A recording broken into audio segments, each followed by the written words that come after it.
Harvard Divinity School. Memory, History, and the Ethics of Reparations, February 27th, 2023. Good evening. On behalf of our Dean, David Hempton, welcome to our fourth in a series of 6 webinars on religion and the legacies of slavery, co-sponsored by Harvard Divinity School, the Harvard Legacy of Slavery Initiative, and Harvard X. My name is Diane Moore, and I'm the Faculty Director of Religion and Public Life here at the Divinity School. And it is my pleasure to co-host this series with my friend and colleague, Melissa Wood Bartholomew, Associate Dean for our Office of Diversity, Inclusion, and Belonging. On behalf of us both and our many staff and faculty colleagues who have helped bring this series into being, I want to welcome the hundreds of participants who are joining us for this presentation, representing over 80 countries worldwide.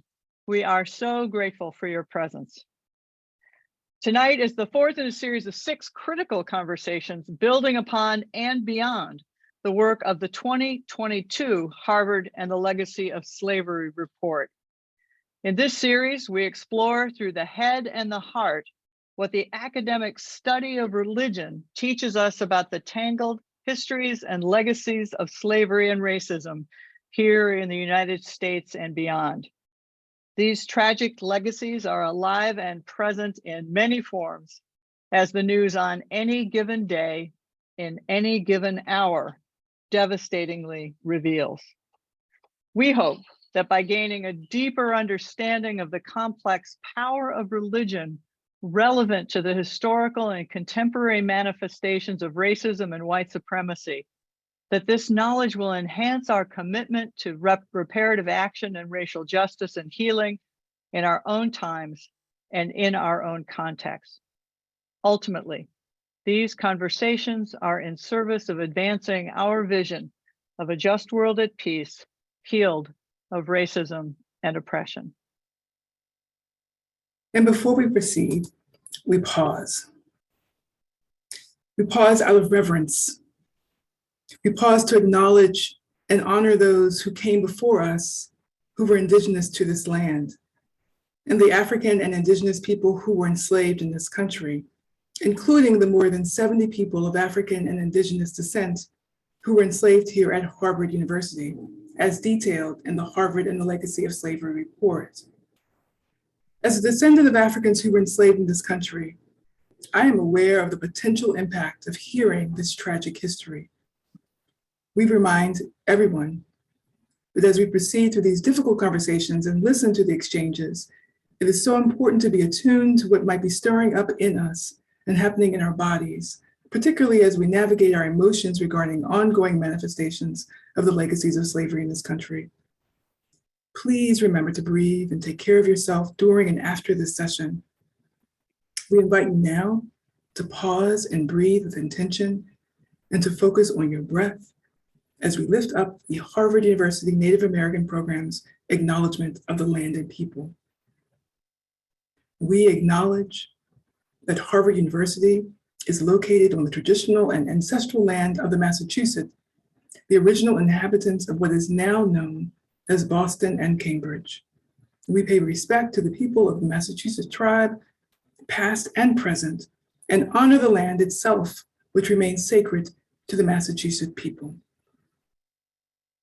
But for the stolen land and the stolen labor, this country and this university would not be.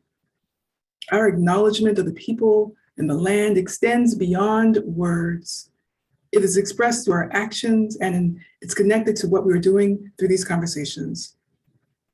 This series is a part of the broader work stemming from our school's commitment to reading the Harvard and Legacy of Slavery report as our common read text this year. As we engage with this report, we are discerning our institutional actions for redress and ways to support the university in implementing its recommendations and even expanding upon them. And we aim to further our vision of a restorative, anti-racist, and anti-oppressive Harvard Divinity School. This is sacred work. As I mentioned earlier, this is the fourth in a series of 6 webinars on religion and the legacies of slavery.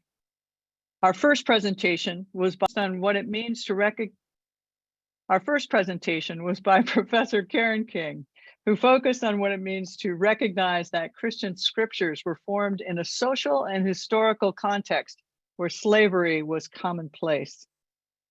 Our second webinar featured Professors David Holland and Catherine Jin Lum, who engaged in a conversation on religion, race, and the double helix of white supremacy, with a focus on Professor Lum's new book entitled Heathen: Religion and Race in American History. Our third presentation featured Professor Dan McCannon, who explored the complex lives of several of Harvard's Divinity School's original benefactors in a presentation entitled Harvard Divinity School and Slavery: Family Stories. And tonight, we're honored to have Professor Terrence Johnson with us to speak about memory, history, and the ethics of reparations. Terrence L. Johnson is Professor of African American Religious Studies, and he joined our faculty just this last fall, but he has already earned a well-deserved reputation as a beloved teacher, colleague, and friend. In his research interests include African American political thought, ethics, American religions, and the role of religion in public life. Johnson's interdisciplinary research agenda is historical, critical, and constructive. He weaves together African American religions, political theory, and American history to paint broad conceptual schemes for imagining religion, democracy, ethics, liberalism, justice, and freedom. Professor Johnson, it is just such an honor to have you with us in this series, and I'll turn it over to you for your presentation on memory, history, and the ethics of reparations. Thank you, Diane. I'm really appreciative of your support. Also like to thank Melissa Wood Bartholomew for the invitation as well to join this incredible and very painful and powerful set of conversations. I'm going to try a bit of a thought experiment tonight as I think through memory and ethics and reparations. And I want to begin with the slide of The Destruction of Sodom and Gomorrah by Henry Ossawa Tanner. So Henry Ossawa Tanner was one of the most celebrated painters of the late 19th century. His art mirrored his transnational experiences, depicting human experiences from the American South to Palestine and Europe. With the stroke of his brush, Tanner cuts the Du Boisian veil and creates the unimaginable at the dawn of the 20th century. Imagining and inserting oneself in a world stained by the transatlantic slave trade and punctuated by what I call elsewhere the moral problem of Blackness. Tanner, the son of an African Methodist Episcopal bishop, conjures light in dark places, where, for instance, in Palestine, he discovers fragments of Zion. Near the Jordan banks, he remembers and looks upon the destruction of Sodom and Gomorrah. And from the Mount of Olives, he is visited by Judas, with whom he weighs the consequences of betrayal and whether his own flight to France signaled a betrayal to his people. Through his Impressionist art, Tanner recreates worlds where identity, religion, and race are intertwined, twisted, and sometimes unforgivingly absent from his paintings. Without a home, Tanner portrays on canvas sites of memory where imagined communities narrate through biblical scenes and pastoral terrain a life unrealized for the native Philadelphian in the US. In 1914, Tanner reflected on his meandering journey, which fueled racial violence in the nation, called by Puritans the New Jerusalem. He wrote, quote, "The conditions have driven me out of the country. And while I cannot sing our national hymn, Land of Liberty, still deep in my heart, I love it. And am sometimes sad that I cannot live where my heart sits."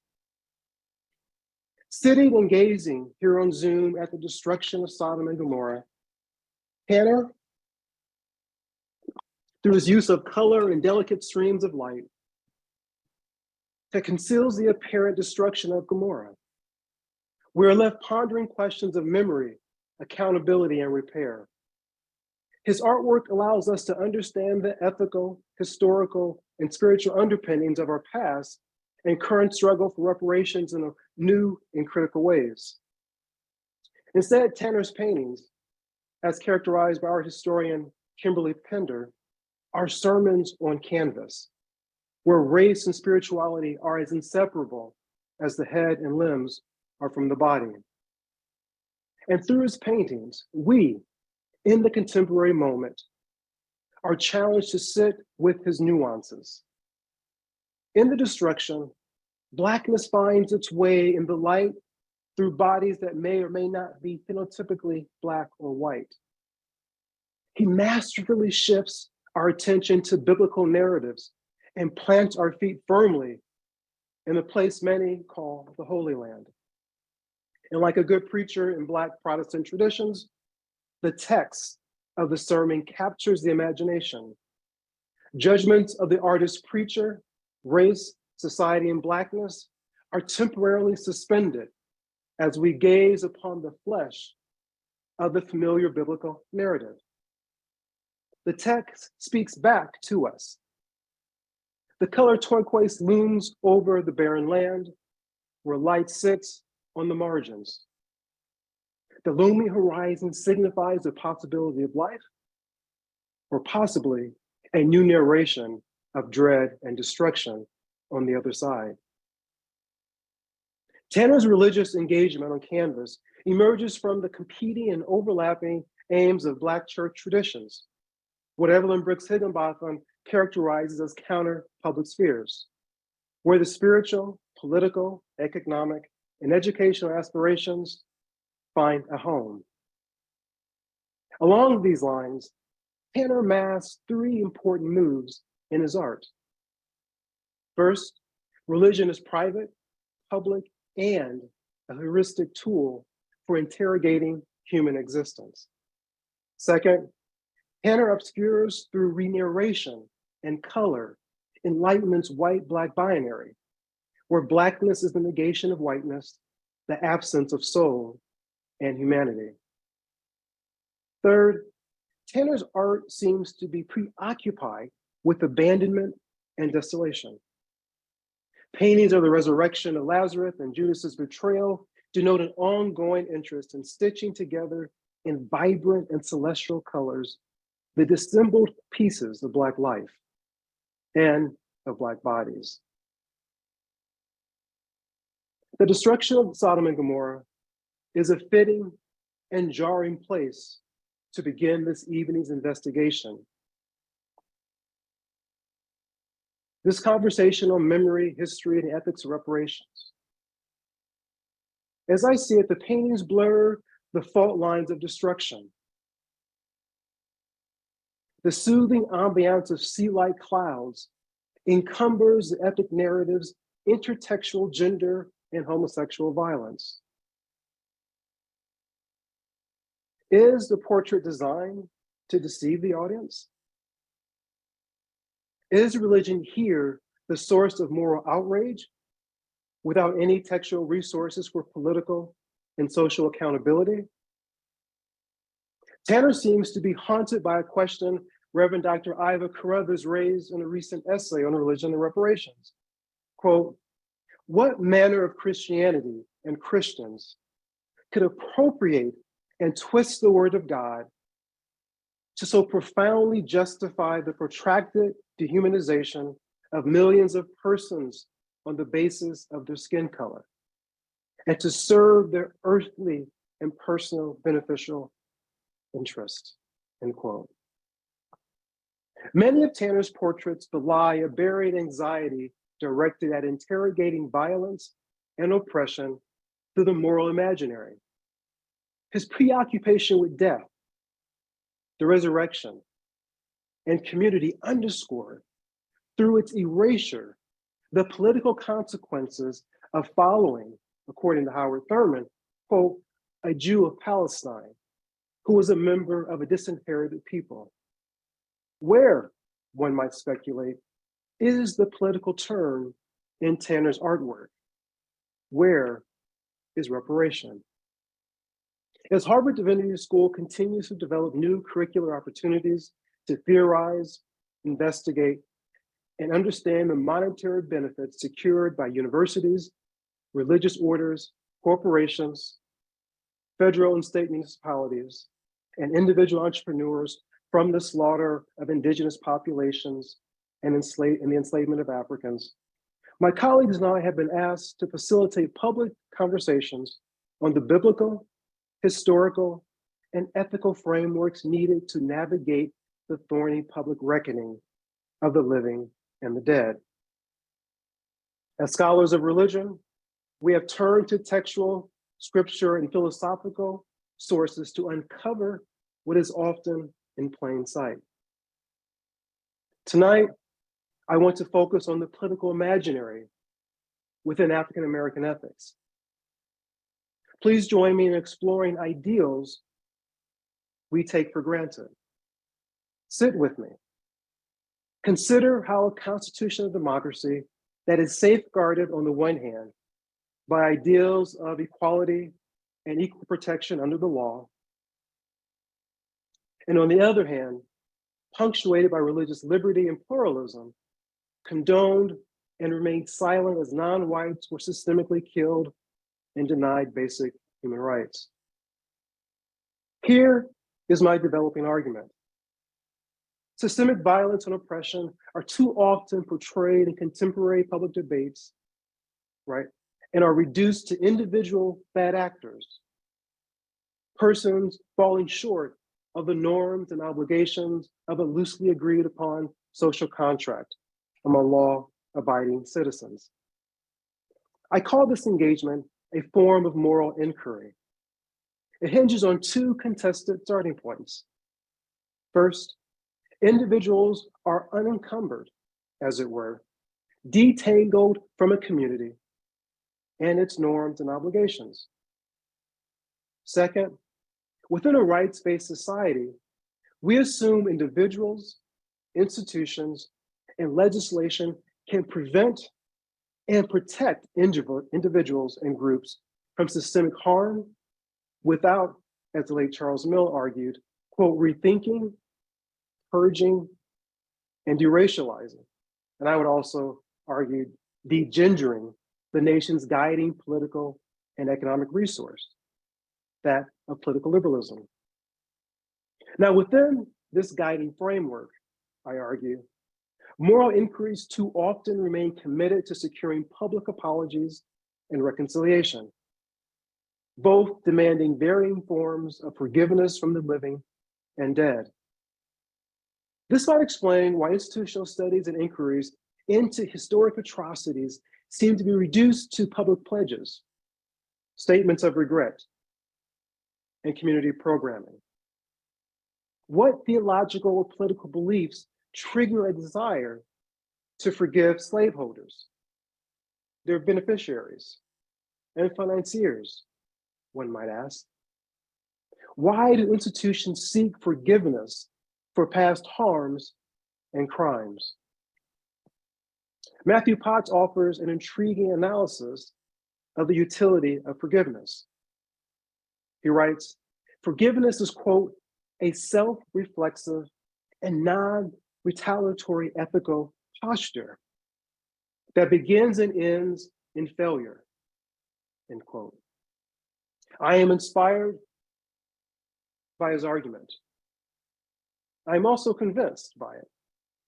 And yet I keep asking myself, what am I? What are we, the descendants of enslaved Africans, left holding after the self-reflexive move? Will we, like Tanner, flee one land of bondage for another, where individual success is achieved at the expense of our souls and collective emancipation? If one thinks forgiveness is necessary for mental health or social purposes, can we link it to politics and a political imaginary? Tanner's is a cautionary tale for those entering the barren, unmarked graves of the slaughtered. The framing discourse of how we enter the investigation will inform both the political possibilities and the limits of the achievable outcomes. If our public inquiry remains burdened by moral inquiry alone, the outcomes will remain captive to the debates that focus on the justificatory grounds, right, of enslavement. This is not the case for others who have sought justice for systemic harms against them. Reparation debates, for instance, for Holocaust survivors and those in Japanese internment camps often took a different tone. Few, if any, mainline newspapers asked if the Germans were justified in their racist beliefs of Jews. Heartbreaking accounts from survivors of Japanese internment camps were taken at face value. Indeed, the morality of concentration internment camps, right, was not a conversation starter. Whereas debates on Black suffering and death are stalled before they are developed. They are burdened by claims that enslavement was justified based on historical norms, followed by a lengthy discussion of federal programming like affirmative action as failed efforts to redress historic harms. Underlying these debates is the insidious belief in the moral failure of Black people. If they would only follow the path of other ethnic minorities, such as white Jews, Eastern Europeans, Asians, is a common refrain. This line of thinking assumes justice demands personal liability and responsibility. Robert Fullenwinder debunks this notion. Quote, the real issues, he argues, are corporate responsibility, the responsibility of the nation as a whole, and civic responsibility, the responsibility of each citizen to do his or her part in honoring the nation's obligations, end quote. This all speaks to the limits of moral inquiry. I want to propose the following model for developing conceptual ideals for expanding and potentially transforming institutional and social structures. I call this the political imaginary. If we briefly suspend moral inquiry to focus on the political, the conversation will start with examining the crime at hand, exploring in short and long-term ramifications, and determining, right, the recourse of action of said crime. Of course, this assumes the subjects of the crime are treated as human and or citizens deserving of and protected by the reigning legal system. When we suspend moral inquiry to focus on citizenship and human rights, the discourse shifts to law, social structures, the Constitution, and crimes against victims. The debate at hand might assume the following three beliefs. First, enslaving human beings is a crime. Second, for nearly 100 years following emancipation, Jim and Jane Crow, vis-a-vis state and non-state actors alike, violated constitutional amendments that guaranteed citizenship, voting rights, and equal protection under the law for all Blacks. Third, federal and state laws failed to protect African Americans and African descendants from lynching, police brutality, economic exploitation, and white violence. In this framework, we bracket the conditions under which the crime emerged, and instead focus on the political economy produced under said conditions. The model I am developing is not uncommon. Then Brown University President Ruth J. Simmons launched in 2004 a rather unorthodox commission to explore if the university owed reparations for its connections to the slave trade. President Simmons' unflinching stance, which I might add happened during the first few years of her presidency and during a $1 billion capital campaign, has been widely admired, but rarely imitated. She masterfully linked moral inquiry to the political imaginary with one assertion: the university and nation as a whole, I might add, had violated human rights. As she noted in the New York Times, quote, "How does one repair a kind of social breach in human rights so that people are not just coming back to it periodically and demanding apologies?" End quote. This model asserts a trite but controversial claim. Enslaved Africans and their descendants were injured systemically by institutions, governments, and corporations. Frederick Douglass was far more eloquent in his condemnation of the crimes committed against Blacks. In 1850, he wrote, quote, "Only when we contemplate the slave as a moral and intellectual being can we adequately comprehend the unparalleled enormity of slavery and the intense criminality of the slaveholder." Next slide, please.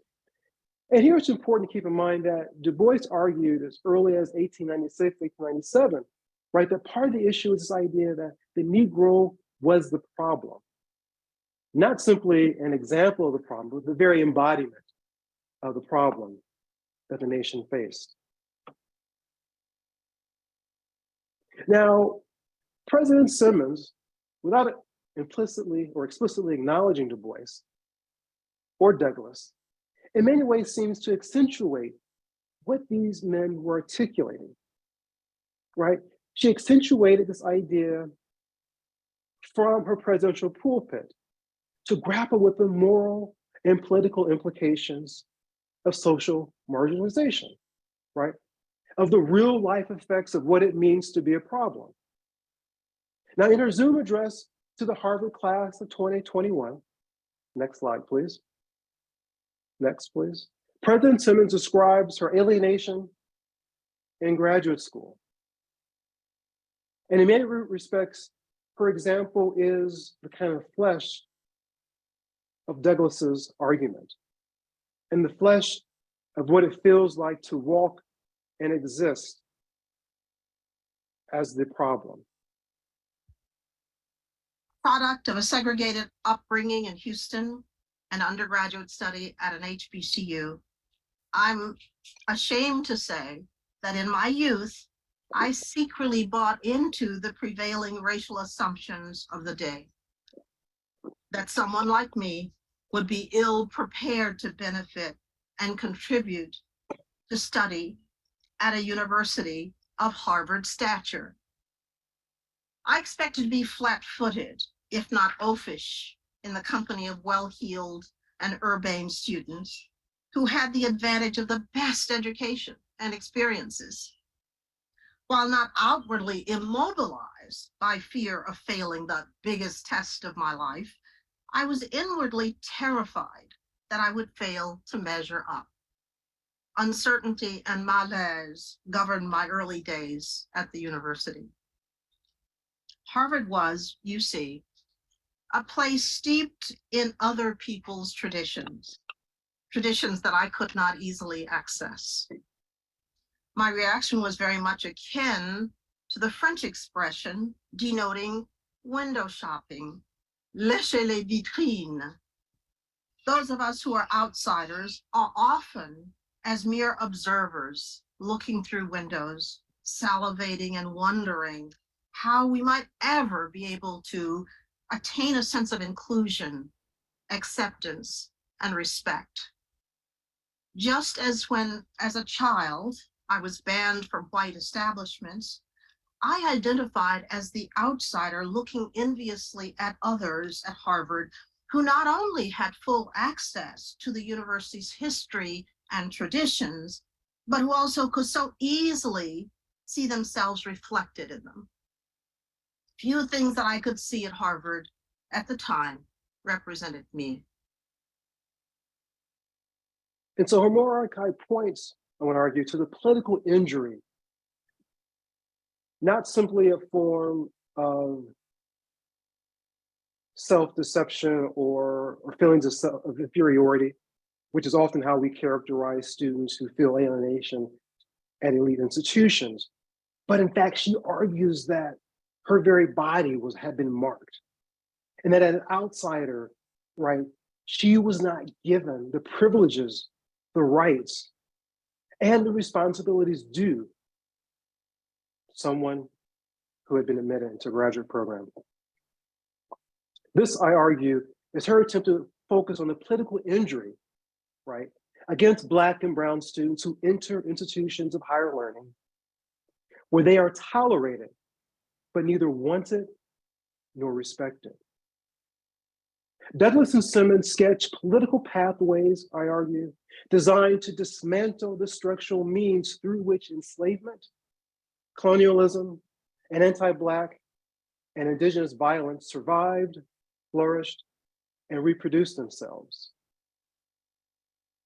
If we assume the framing discourse on African-American enslavement will shape and inform our political and moral outcomes, I suggest we turn to Katie Cannon's Womanist Ethics and Du Bois's Double Consciousness as heuristic guides for imagining what I have called elsewhere reflective deliberation. Within this category, ethics is what Cannon calls, quote, the dialectical and synchristic interplay between the invisible institutions of African wisdom traditions and Anglo-American theo-political epistemes. The doubleness here is not all consuming or reflective of the multiple and competing epistemologies developed in the New World, but it nonetheless engenders a theoretical construct in and through which, as Du Bois noted in The Souls of Black Folk, the racially constructed self and group, right, that might then allow them to strive towards an unknowing self, group, quote, human, that transgresses social and political norms. Reflective deliberation then masks a sharp, or rather makes a sharp hermeneutical turn towards self, group transformation. Put differently, socially constructed norms at the individual and institutional level undergo substantial and substantive and ongoing critical interrogation, assuming knowledge is contingent and always insufficiently temporal to adjudicate evil, suffering, and oppression. And yet the contingency of knowledge engenders within womanist ethics, Cannon argues, ongoing efforts to, quote, debunk, disarm, and detangle ideals that seek to idealize rather than inform or characterize.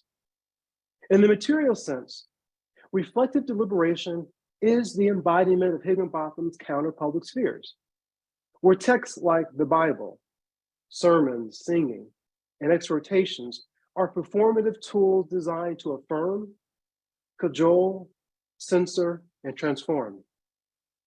At this meta-ethical level, we are duty-bound within reflective deliberation to assume our starting points are always under interrogation. With this backdrop, public reckonings of African enslavement should lead to political outcomes that reflect the vastness of our technologies, of our technological capacity, the vastness of our political commitments and economic wealth. We should also remain vigilant to the limits of our ability to fix or correct the ongoing nature of anti-Black suffering and oppression. Contrary to ongoing scholarly debates, we should be suspicious of reinventing and retrieving existing conceptual schemes, such as social debt, Negro problems, respectability politics, fungibility, and the slave, as if those categories are the only way out of our problem. Yes, they denote helpful and needed historical markers and theoretical constructs. To be sure, they are necessary framing tools, right, for developing a political imaginary. Michelle Alexander's work is a case in point. The new Jim Crow handed us a necessary conceptual tool for explaining, for instance, new dimensions of the prison industrial complex system. Here's another riveting example. George Floyd's cry for his deceased mother before his subsequent murder by a white police officer triggered global multiracial, intergenerational, and interreligious condemnation and protest against police brutality. The cry, "Mama, Mama," transgressed the boundaries of the familiar. It spoke to us in ways that legislation could not. To ask you who graduate today what you are prepared to do.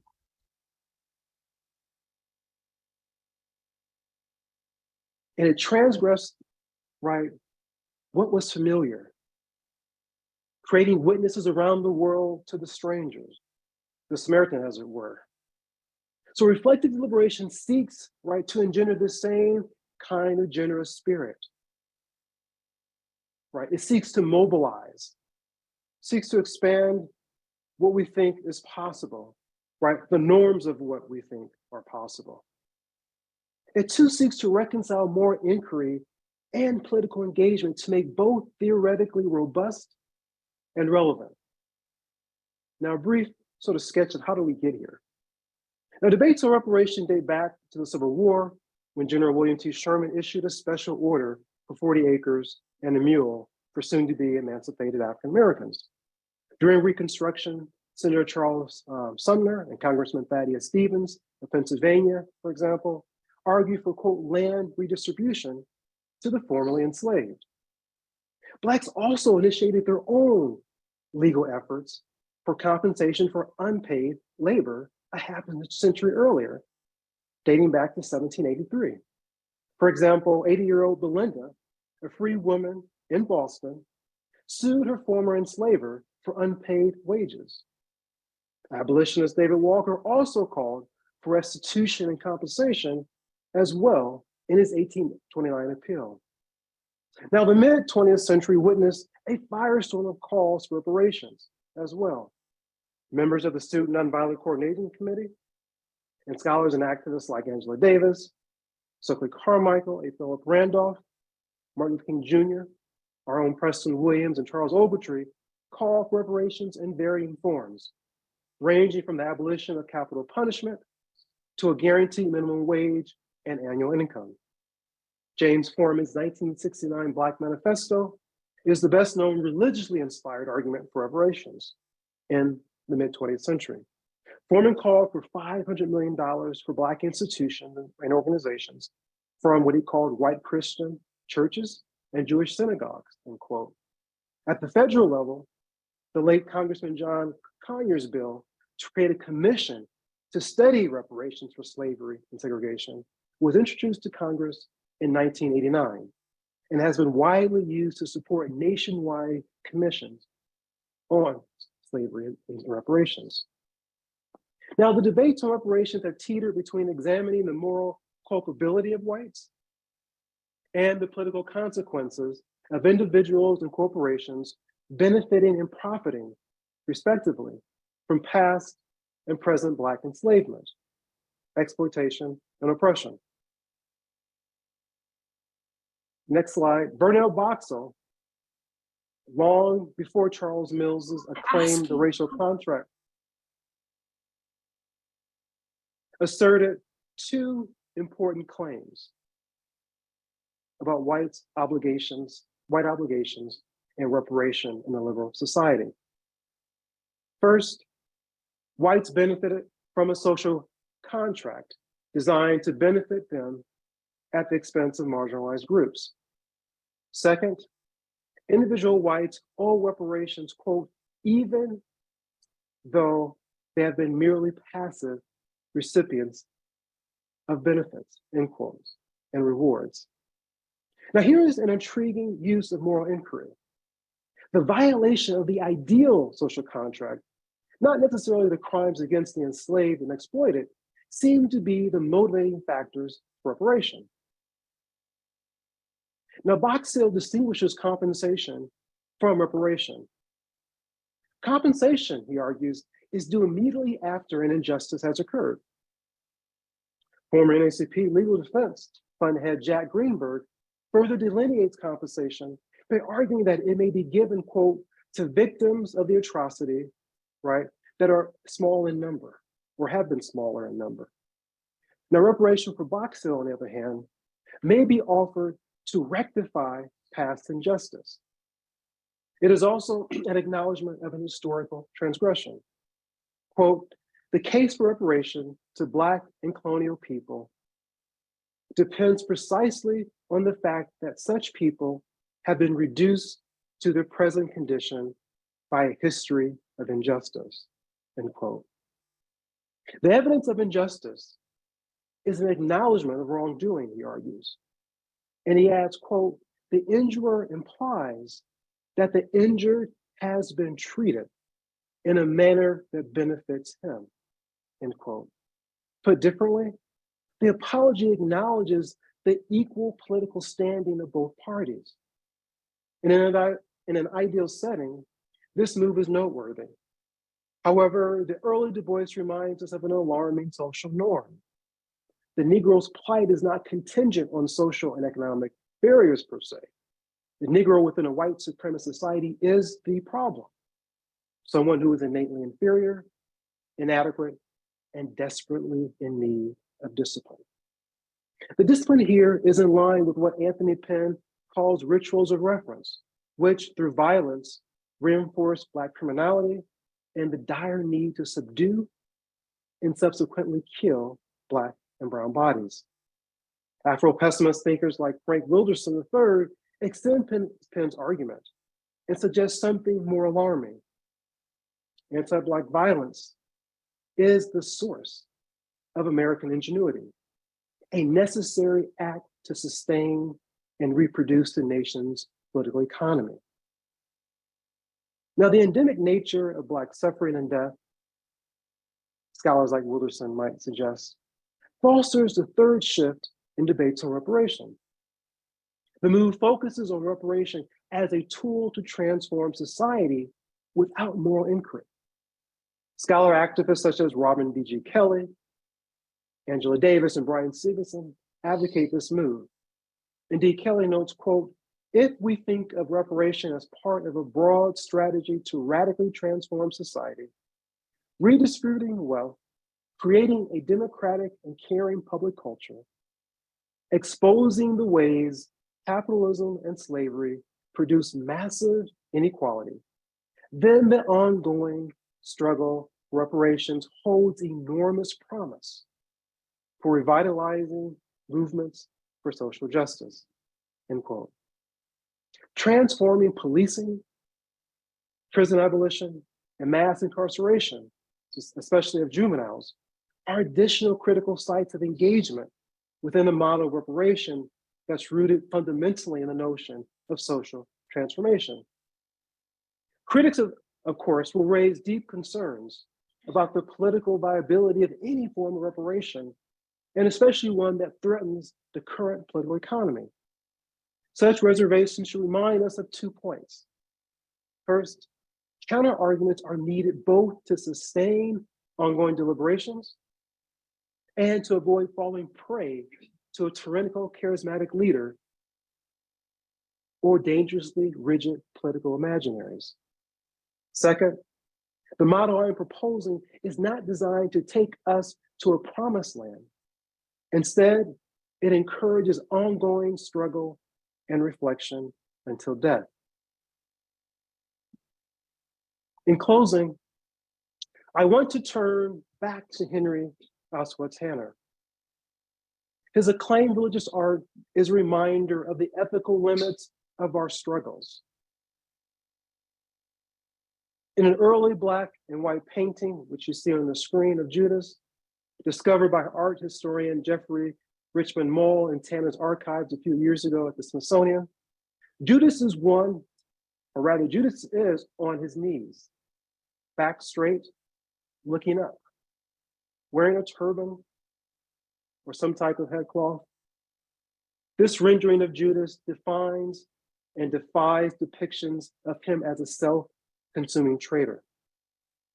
Tanner humanizes Judas, art historians argue, specifically Molly Haid, and suggests that by portraying Judas in this way, in a quote, pose usually associated with the return of the prodigal son, writes Millie Hyde, Judas is troubled, is transformed before our eyes. Hyde suggests that sketching Judas in this way denotes Tanner's ongoing belief that he betrayed his people by spending much of his adult life in France. The price of international success had been tainted by, I suggest, the limits of his artistic moral inquiry. His success failed to materialize a political imaginary, one that could upend the terrains of race and religion. Now, Tanner leaves us with a stinging question. At what price will we betray the people who need our talents to help them fight for reparation? And now please return to the previous slide. And by, let's not play it yet. And by having Tanner's image before us, I want to push the very limits of the black-white binary and try to determine if we can discover a way out of the white normative gaze, right, which too often defines us in very rigid categories. And I'm hoping that the artwork can somehow penetrate the very possibility of what could sit on the horizon. The goal is not to figure out what is politically expedient at this point. I've laid out a plan that I think argues that it can be expedient with a certain set of norms and expectations through deliberation. And yet Tanner is a way, through his complicated life, right, to speak to both the moral and political limits of our engagement, but also to the moral and political possibilities of what we can imagine.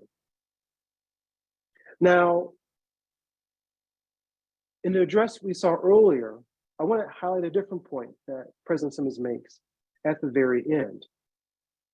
And in many respects, she puts forth a similar question, but does so through a challenge to the graduating class.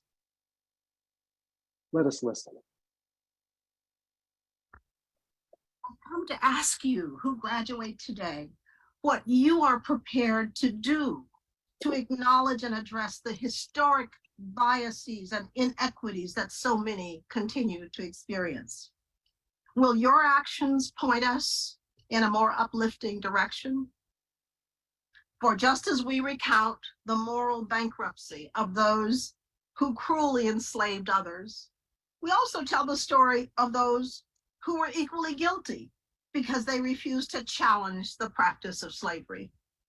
In the future, the history of these times will reveal both what we do and what we fail to do to address the unjust treatment of marginalized groups.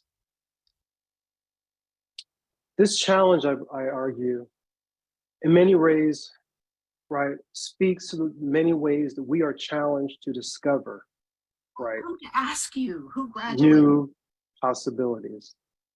Tanner assumed he would discover his emancipation through art. Many of us assume we will earn our progressive badges and statements of regret, social protests, and public reckonings.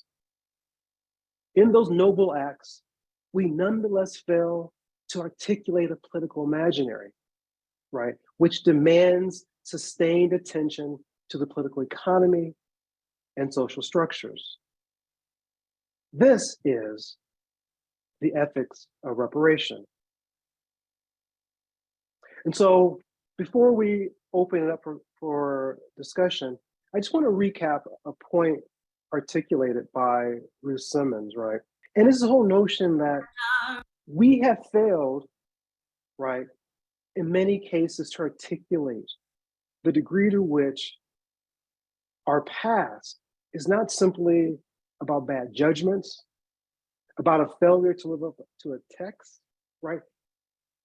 Simmons argues it is about violations against human beings. And so often it's difficult for us to see Blacks as human beings. And so when the debate emerges of reparations, we see the problem, right? We see examples of criminality, right? We see failure. And what I'm asking, right, with the help of Tanner and Simmons and so many other noted thinkers, is that we try to suspend judgment of the Black as we talk about reparation. And think about this through a legal and moral and political imaginary, one that allows us really to engage, right, not simply the harms, but what are the outcomes needed for this ethical reparation. Now I want to end with one last clip, and thank you all for your patience with the, thank Reem for your help with the clip, but there's a last clip I would like to play before we open it up for questions.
Thank you so much.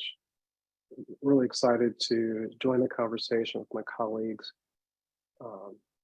Diane and Melissa, as well as with the listening audience. Wow, thank you, Terrence. That was a powerful note to end on. That photo montage was breathtaking, and the Ella song, that version was powerful. Thank you so much for an extraordinary presentation, and you underscore the complexity of reparations and the need for us to imagine beyond what we can currently conceive of. And you provide so many tools, including a framework. And one of the tools I want to highlight and ask you about, because one of the points you make is the fact that when we think about reparations, we shouldn't think about trying to get to the promised land. It's going to require ongoing struggle and reflection until death. And I think that's so important for us to highlight, because it emphasizes that this is a long view work, generational work. And so with the requirement for imagination and reflection, you offer Katie Cannon's notion of reflective deliberation. And you said that she indicates that reflective deliberation seeks to mobilize and expand the norms of what we think is possible. So I'd love for you to expand on that. What does she mean when she says, we have to seek it? Reflective deliberation requires that we seek to mobilize and expand the norms of what we think is possible. And how can we use this practice to advance the work of reparations, particularly thinking about religion and the fact religion requires faith, involves faith for many people. How can this reflective deliberation be utilized as a resource, as a tool for this work? No, thank you, Melissa. That's a great question. And just one point that I probably didn't clarify well in the paper. So I actually developed reflective deliberation in conversation with the late, great Katie Cannon. Wow. And I used sort of her work to kind of help frame it along with Du Bois. And part of what I was trying to sort of capture, right, as we theorize, right, this very complicated problem is, how do we begin to understand both our rich moral traditions, our religious practices, right, in ways that do not foreclose others from entering into the conversation, but also that speaks to even the limits of our traditions, right? I think we can hold on traditions in a very thick way, right, in a way that really speaks to the truthfulness of them without then condemning others or using our traditions, right, to kill others. And I try to frame it in conversation really with the best of Black church traditions. And I have argued in conversation, right, with other extraordinary folks who study homiletics like Brad Braxton and others that, we think of, right, the Black sermon in particular, right, as well as the worship experience in this kind of dialogical way, in a way that assumes that when you enter that space, right, you're not entering a space for, social validation. That might be a subtext, right? You're entering the space also then to hear, as the old folk would say, what thus saith the Lord, right? And even though that might be seen as pious for some people, but this idea of suspending your judgment as you listen, right? It sounds like a fancy idea, but the very act of listening, the very act of engaging the minister, engaging the soloist, right, includes the suspension where you then are both motivated, both cajoled, both animated by what you hear. And part of this exercise then is that for the singer and for the preacher, you have to acknowledge that you hear them and then speak back. And in that dialogical exchange, right, sometimes miracles actually happen, right? People are actually moved. And part of what I've been trying to figure out, well, how do I take the best of these counter-public traditions and then bring them to the academy, which I think sorely needs them. And part of what I argue is that we too often enter debate saying, well, here's what I've come to fight for, right? Here's what I'm going to die for. And then it forecloses all opportunities. And I want to argue that what if we actually enter the conversation and say, okay, we might have to give up something. And clearly, I hear someone, a lot of women are saying, but we already give up so much. And I really mean that more theoretically in terms of, are we willing to bend slightly, right? When truthful claims emerge that speak to the best of our traditions. And so what this looks like, I think it really varies upon the context, but I'm just at the very basic level trying to make a case that we have to conceptually rethink what it means to have conversations about our deeply held commitments, right? If we take seriously Alan Callahan's notion of a talking book, it means then that we are actually seeking something from the text. And so what I want to ask folk on these committees, right? And people in government to say, are you actually listening to the victims, right, of this unjust crime? And if we're listening, do we actually hear to the point where they are pushing us, those in power, not simply to tweak, right, but to fundamentally transform these structures? And as I'm speaking, I'm thinking of Saidiya Hartman and some of the ways in which these existing structures, right, when we think we're actually penetrating and making moves, we're actually, in many respects, the pawn, right, of those in the engagement. That in some ways, people are animated, right? They are, in some ways, they seek enjoyment when they see Black and brown bodies fighting over affirmative action, reparation, right, social justice. And we're in this vicious kind of circle. And so I want to acknowledge that, but also think of someone like Lewis Gordon, who says, look, the very conditions for these engagements, right, are created through our acts of engagement. So I don't want to surrender, right, to the power of hegemony. And yet I also want to recognize its unbending power.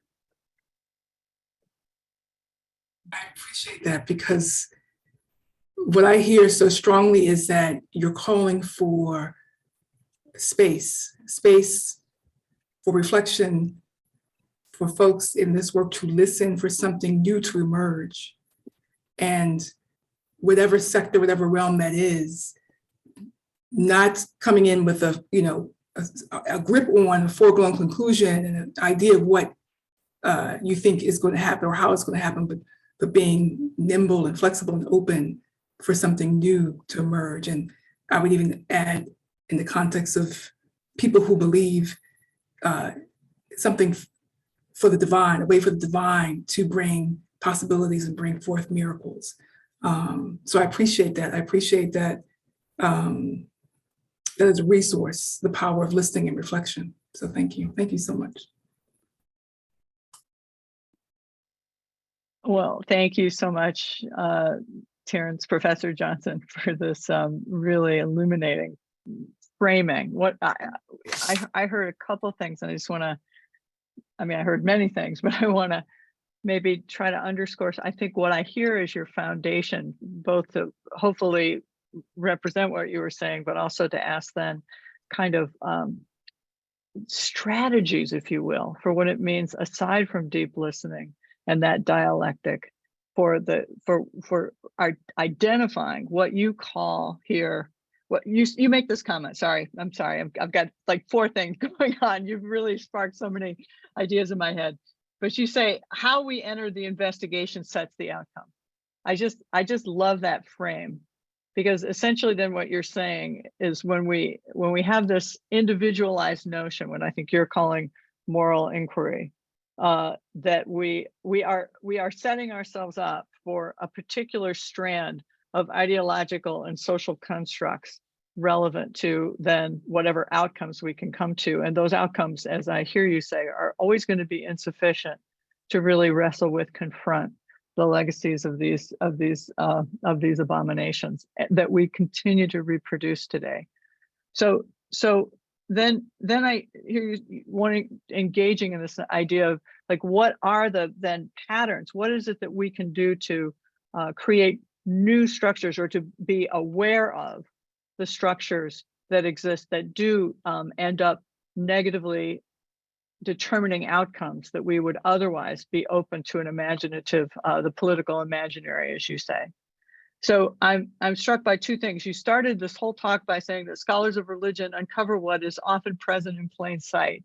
And I think that that's what you're inviting us to do here, is kind of interrogate the frameworks and structures of our lives that then determine these particular kinds of outcomes, and then to open up and engage with possibilities beyond those rigid structures. And I'm just struck by Chief Oren Lyon's comment in a really powerful video where he speaks about, rather than have a bill of rights, he says we should have a bill of responsibilities. And I just wonder if first of all, does that resonate with what you're saying, relevant to accountabilities and responsibilities? And when you think about then breaking down these structures, or even seeing these structures that need to be broken down, what specifically would you recommend relevant to the nature of how those who want to move beyond these structures, what opportunities, what ideas, what strategies that maybe develop further this notion of the dialectic that you are presenting relevant and in conversation with the wonderful Katie Cannon.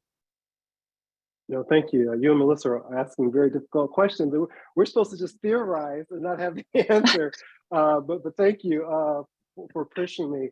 And as you were talking, I kept going back to President Simmons' powerful quote. As you know, she initiated this grand study at the university level of African enslavement.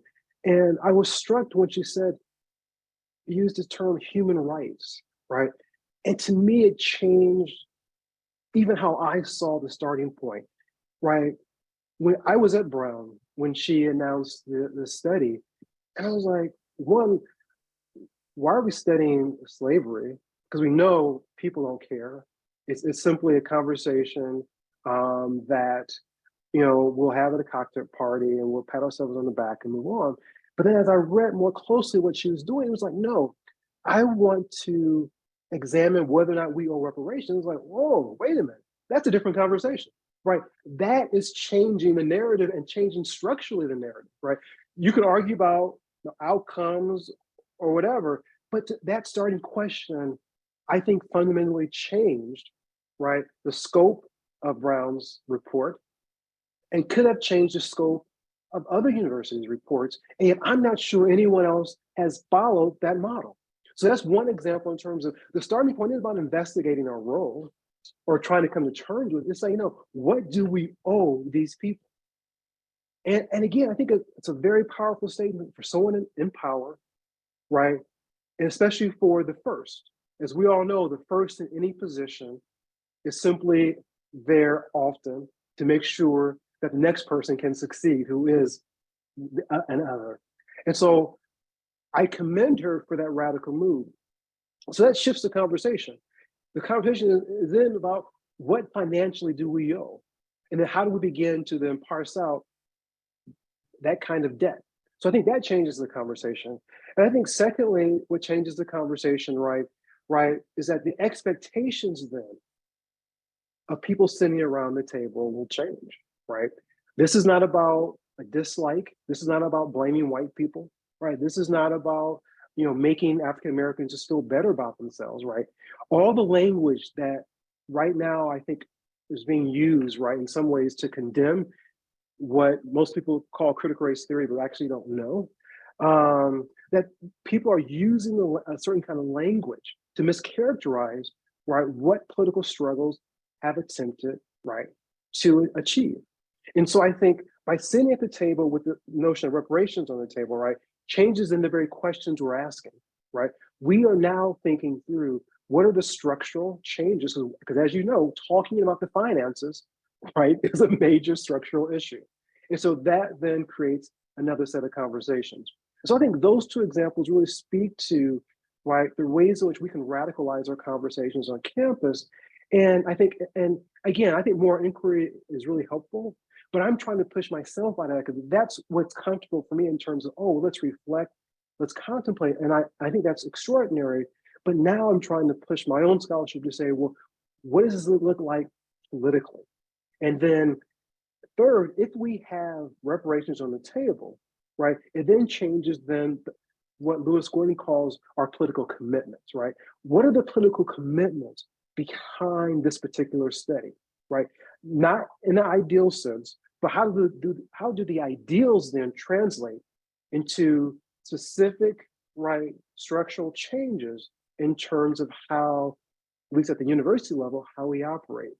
And I think a great example of this within Christian churches in particular, right, are the ways in which they have been challenged over the last 67 years by Black theologians, feminist scholars, womanist scholars, right, queer studies, right, to rethink, right, the governing norms of how we apply scripture, right, to not only to life, but to our doctrine. And so I think this idea of listening to the radical other, right, not simply to include, right, but as a way to unsettle and then hopefully dismantle the very table that we all sort of assemble around as we discuss these very important issues. Great. Well, thank you. Thanks so much. Melissa, do you want to respond? I want to throw in a question, and I'll read the question and then also kind of add something. This question speaks to, addresses Dr. Simmons. So let me just read the question from Hunter Limbaugh. The impediments to progress toward the understanding that has to precede the will to act are not in the academy. How do we translate your ideas and the challenge of Dr. Simmons into a clearly, necessarily broader cultural conversation? And then Hunter, thanks you for the thought-provoking presentation. And I just want to add, I really appreciate you including that last charge from Dr. Simmons, the question about how, how folks are going to take up the mantle and address these ongoing biases and discrimination, and identifying and highlighting the problematic position of people who don't respond, in addition to people who do commit overt acts of racism. So Hunter's question, and also speak a little bit to Dr. Simmons's question in charge in terms of the challenge before us. Sure. I mean, there's a lot here. And again, I think in terms of, at the university level, right, her charge was, look, how do elite universities begin to really model behaviors that acknowledge, right, decades long sort of, absence of real philanthropic giving to HBCUs, right? That's one example in which, right, we can see a kind of translation, right, culturally. This idea that, our giving HBCUs are simply an afterthought, right? And at this very particular moment, the charge is then, how do we support institutions, right, that have been designed to, in some ways, or not in some ways, they're really designed to benefit those who were not able or not allowed to enter, right, PWIs. But what I think is really important, as a secondary note, is that I think we need a broader kind of vision around an interrogation of HBCUs as examples for rethinking higher education. What I find fascinating is that many HBCUs, particularly like, Morehouse and Spelman and the Howards of the world, are a kind of home for young intellectuals who are seeking, right, new ways of imagining the self, the community, and what knowledge looks like. And what am I trying to say? That students go with the expectation that they are seeking something that they didn't get in high school. And historically, professors saw their mission, right, as helping to transform these students, right? There was a mission that drove HBCUs that I'm not sure we will find at other institutions. In many respects, higher education has become a way or a means through which we credentialize people, right? We become professionalized and prepared for the working world. And yet, I'm not sure students come to these places to be transformed or to rethink ideas, right? Or to be pushed. And even though certain folk want to argue that this idea that, oh, free speech, we need free speech because, you know, white students are fearful to talk in class because they're going to be outshouted by Black and queer students, you name them, the so-called left. And what I want to argue is that I think that's a really bad historical analysis, right? Because the assumption is then that when others, non-whites, enter PWIs, that they aren't threatened.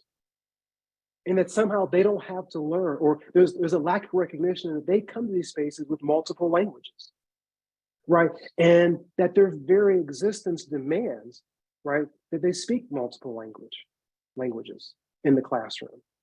And to me, free speech is about, well, how then do we extend that to say, no, we've all come here to learn multiple discourses, right, to engage difference. And not difference simply on identity, but difference in terms of how do we epistemologically see the world in varying ways, right, that then seeks to challenge, right, to push what is normal and normative. And so this idea of a kind of, what do we think about how do we transform cultures? I think, well, why don't we actually start studying, right, specifically HBCUs and other institutions that service underrepresented students. I think there are models there that we totally ignore because they're not fancy, right? They're not what's normative.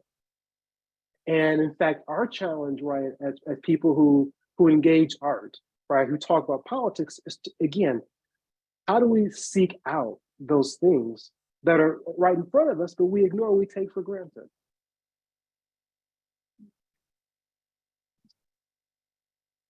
Great. Well, thank you. Thank you.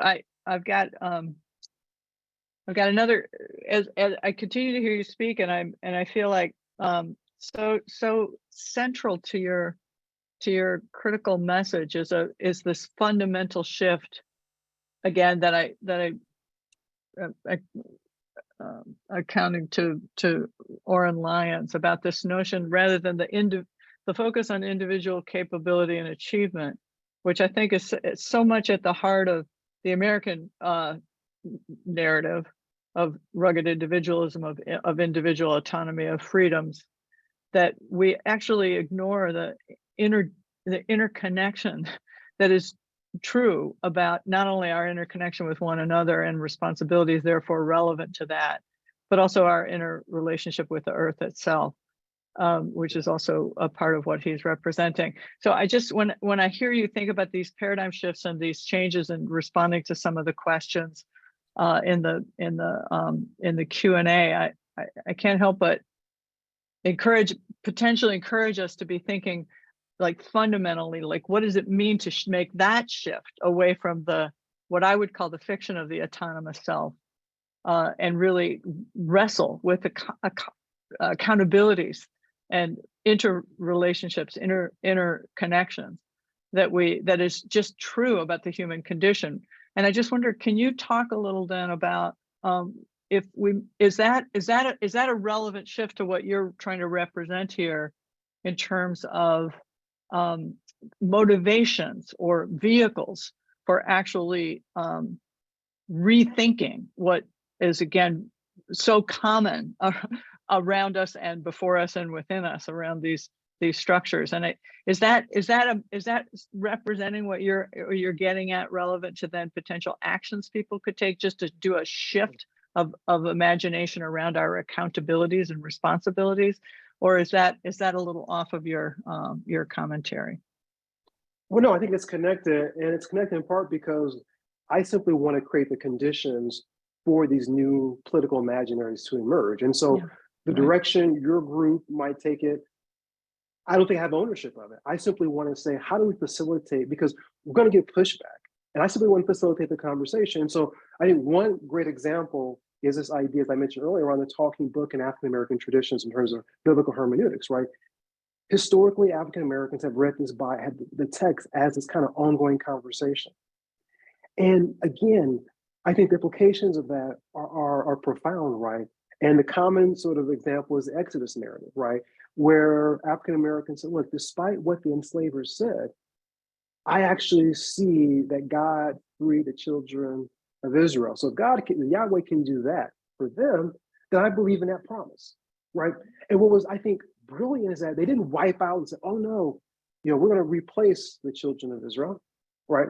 This is not denying African roots and origins of Judaism, but they're saying we're not going to knock out those people, and yet we actually want to join them and join in the promise, and then use that promise then to expand, right, the very possibility of our freedom, in spite of our unfreedom in an enslaved society.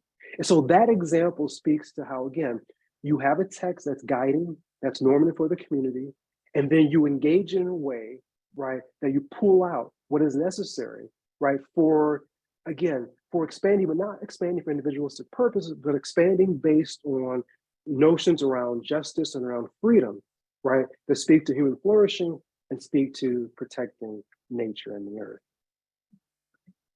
Thank you. This is fascinating. I appreciate, Diane, your comment about the interconnectedness, and Terrence, when you mentioned that this is about creating the conditions for these new ideas to emerge, and for this work of reparations, because it really, the heart of the matter is creating conditions where we remember who we are and our connectedness to each other, and the transformation that's required for us as human beings to be able to imagine that there is another way. So I guess, and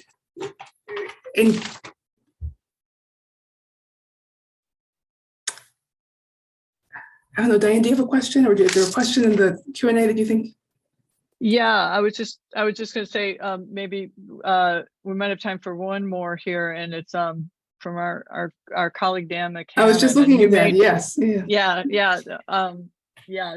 So Terrence, you may or may not know the answer to this, and if you don't, then we can move on to another question. But Dan is asking, he's intrigued by your account of Brown University's process, and he says he's curious, has Brown actually begun to pay reparations?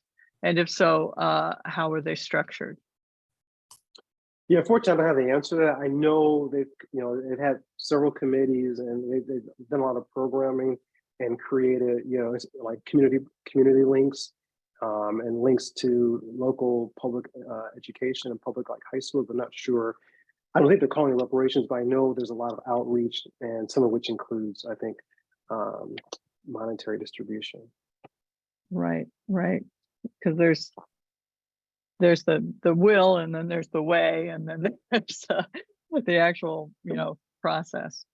And I think it just highlights what the crux of your argument, your presentation, the need for imagination, because this is not easy work, and so many people have come before us making these arguments and making other arguments to try to get our country to the point of preparation for this. And it's powerful that you are part of this legacy of scholars making this case. And the resounding message that I'm taking away from your presentation is our need to hold on to our capacity to dream and to imagine and utilize strategies to help us get to a place beyond where we are right now.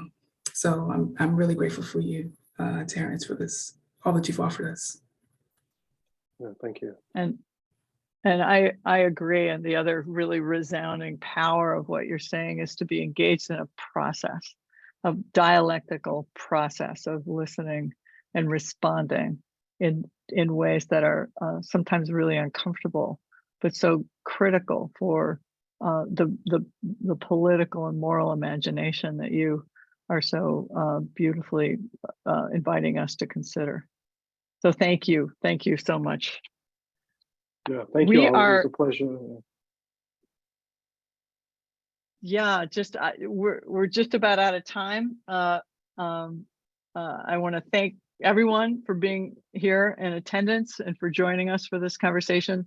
Absolutely, we want to thank you, Professor Johnson, for your work on these critical, timely issues and your courage to put them forward in the kind of clarity that you have and the vision that you invite us to share is very inspiring, I think, for all of us.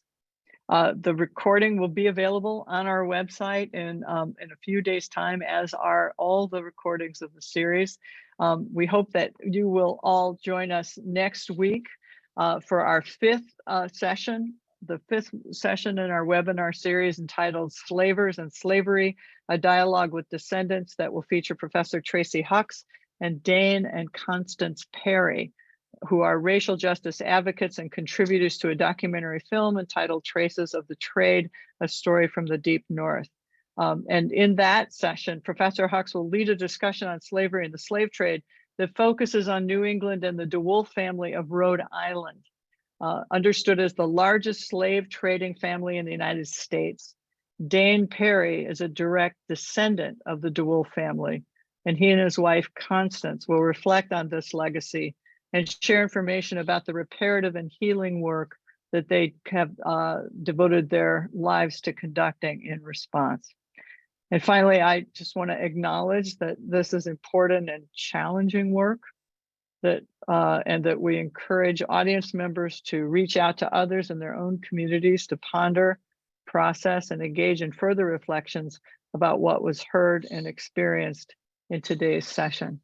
So thank you all again for being with us. We hope to see you again next week. And finally, once again, Terrence Johnson, thank you for your work and your imaginative vision for what's possible for us. Thank you. Sponsors Religion and Public Life, the HDS Office of Diversity, Inclusion, and Belonging, the Harvard and the Legacy of Slavery Initiative, Harvard X. Copyright 2023, President and Fellows of Harvard College.